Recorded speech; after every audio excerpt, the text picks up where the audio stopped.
It's Cannabis News. I'm your host, Joe Klare. It's September 19th, 2019. Yes, 9/19/19. Welcome, everyone.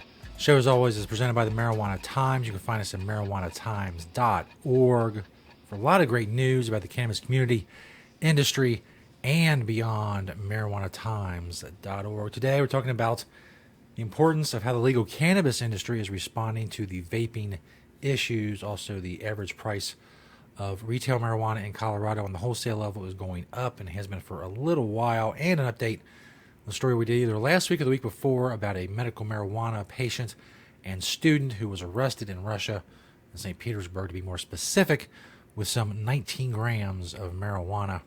I'll update you on what happened to her. All that coming up. But first, of course, Cannabis News is brought to you by Natureside, nature-side.com, and their organic, all-natural pesticides. Grow safe and poison-free with Natureside. Don't use harmful chemicals. Don't use banned pesticides. You know you should use, that's right, Natureside. nature-side.com. Go check them out. They're an awesome sponsor of Cannabis News. nature-side.com. Proud sponsor. Thank you to Natureside. This first story is by yours truly at marijuanatimes.org as it flies in there. Look at that graphic work. It's incredible. The importance of the legal cannabis industry's response to vaping illnesses.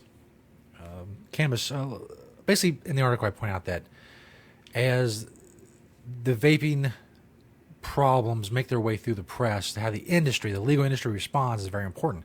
Back in the day, the only people speaking up for cannabis were activists, people like myself, obviously not back then because I wasn't active back then, but the activists who were active back in the day, names like Jack Harrer and such, they were the only voices. They were the lone voices in the wilderness. Now, there's a big, bad cannabis industry. It has clout, it has money, it has relationships, it has trade federations, things of that nature. They can speak up about these issues. And they have a Cannabis Trade Federation, which is a national coalition of cannabis-related businesses. They've let out a statement. It reads in part, quote, "We are troubled and saddened by reports of an outbreak of pulmonary-related illnesses associated with the use of vaporization products, including those that reportedly contained cannabis. As an industry, our primary concern is the safety and well-being of our consumers. The Cannabis Trade Federation therefore supports a full investigation into the cause or causes of the incidents to ensure the well-being of all consumers." Many members of the Federation made a decision to enter this industry based in part on the relative safety of cannabis compared to other legal products. We're committed to ensuring that no ingredients, processes, or technology diminish customer confidence in cannabis. Now, the National Cannabis Industry Association, Aaron Smith, who's the executive director, said, quote, "These unfortunate illnesses are yet another terrible and largely avoidable consequence of failed prohibition policies. Current federal laws interfere with research, prevent federal regulatory agencies from establishing safety guidelines, discourages states from regulating cannabis, and make it more difficult for state legal cannabis businesses to displace the illicit market where many of these vapes are reported to have come from and thought to have come from." So the vaping story continues. I think I saw a report today that there have been 7 deaths now attributed to the vaping illnesses.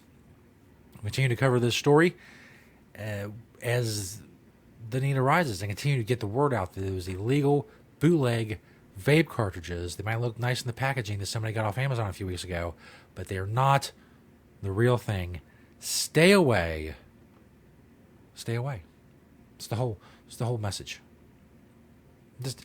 And if you really want to be safe, go back to flower. I know. I understand the convenience, all that. It's great, but if you're super worried about it, try another ingestion method. Edibles, whatever. Do that. DenverPost.com. That's where this next story comes from. Colorado's average price of a pound of wholesale marijuana grows for the 4th straight quarter between May 1st and July 31st. The average price of a pound of dried marijuana sold wholesale to stores for $999, according to the Colorado Department of Revenue. It's nearly a $150 jump over the $850 average the state recorded in July. There we go. Another graphics. It's incredible. I mean, I'm being distracted by my own graphics. Well, they're not mine. They're the broadcasting software's graphics. But other graphics that I use, I didn't design them or invent them or implement them, but I do use them.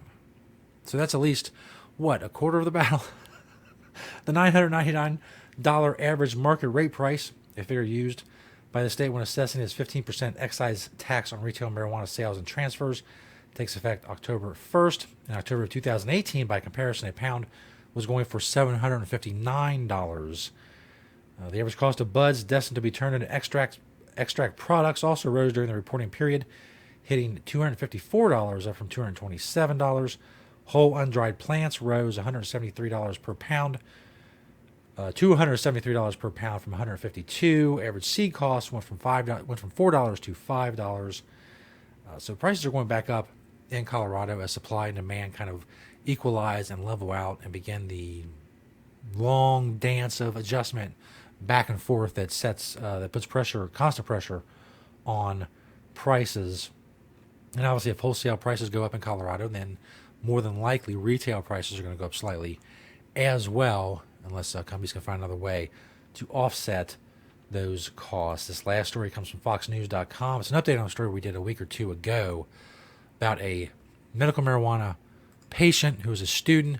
She went to St. Petersburg, Russia, and got caught with 19 grams of marijuana. New York student arrested in Russia over medical marijuana released, fined after time served, according to reports. The New York City college student arrested in Russia for possession of medical marijuana was released from jail after being sentenced to time served and fined more than $200, reports say. Audrey Lorber, a 19-year-old resident from Staten Island, was found guilty Monday of attempting to import marijuana purchased in the U.S. into Russia after she was arrested at Pulkovo Airport in St. Petersburg with 19 grams of medical marijuana. The New York Post reported that, citing the Moscow District Court. Translation of the statement read, quote, given the length of the detention, Lorber was released from serving her sentence as well as from custody. Apparently she was traveling to Europe with her mother this summer, and she'd been fined 15,000 rubles, is about $230 U.S., getting off pretty light. I believe the story we read a couple weeks ago says she could get up to 3 years for those 19 grams. Obviously, she said, well, I'm a medical marijuana patient, and obviously the Russian authorities said, well, that's the United States, and obviously this is not the United States, so we're not going to go by that. We're going to go by our laws, since you're in our country. As I said at the time, I don't know what would make someone think about either the history of Russia, whatever they know about the history of Russia, or Russian stereotypes, or Russian people, or Putin, or just anything. Nothing about Russia screams, hey man, we're totally chill with you bringing some weed in here and token up. You got medical problems? That's cool, bro. That's cool. Here's some vodka.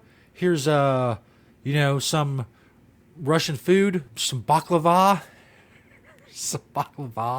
and some vodka you can have with your medical marijuana while you partake. Here we have a little parlor here set up for you so that you may consume your herbage. No, none of that. Nothing's ever happened in Russia to make someone think that they would be cool with you bringing weed. Nothing. But luckily, she got off with time served. She has to stay in the country for 10 days following her release. Either she or the government have the right to appeal the ruling. Obviously, if I were her, I would not. $230 time served sounds pretty good. The government might appeal. Then what happens from there, I have no idea, because I know very little about the Russian judicial system. I suspect there's a little bit of corruption involved. Maybe, again, that's a Russian stereotype and, a historical stereotype from hundreds of years of corruption of Russian officials. I don't know. And listen, I know corruption is everywhere, but I'm thinking in this particular case, Putin's known for kind of being a little shady with some things. I'm sure a lot of other government officials take their cue from him in deciding these things. If I was her, I would pay $230, hope the government doesn't appeal, and get out of Russia. Go anywhere in the United States. Go back to Staten Island, your medical marijuana, and medicate. Good Lord, I'll never understand this. And you can't use the excuse of, well, I didn't know the law, because why are you bringing weed into a country you don't know what the law is? That's insane. Maybe not as insane as maybe in like Southeast Asia or something like that, but again, there's nothing about Russia that says they're cool with cannabis. So I don't know why this girl would do that, other than ignorance. Hopefully she won't pay too badly for her ignorance, and she'll be out of Russia soon. Let's go back to Staten Island and smoke a joint. I'll go through Europe with my medical marijuana. No. Somebody's going to catch you, and they're not going to like it, and you're going to get in trouble, and you're going to have problems. Somebody would have told her that before she went. Well, she would avoid a lot of problems. So, there we go. Thanks, everybody, for checking out the show. No grand finale. The show's just over. I don't know what to do about that. We're here 5 days a week, though. If you're missing the show, well, there'll be another one tomorrow. There's 5 every week. That's why we do it 5 days a week. MarijuanaTimes.org is where you can find the show. Also, YouTube and Vimeo and Apple Podcasts. Just search the Marijuana Times on any of those platforms. MarijuanaTimes.org. Click the video tab if you want to find the show. Thank you to NatureSide, nature-side.com, and their organic, all-natural pesticides. Thanks to all of you for watching and listening today, and we'll see you next time right here on Cannabis News.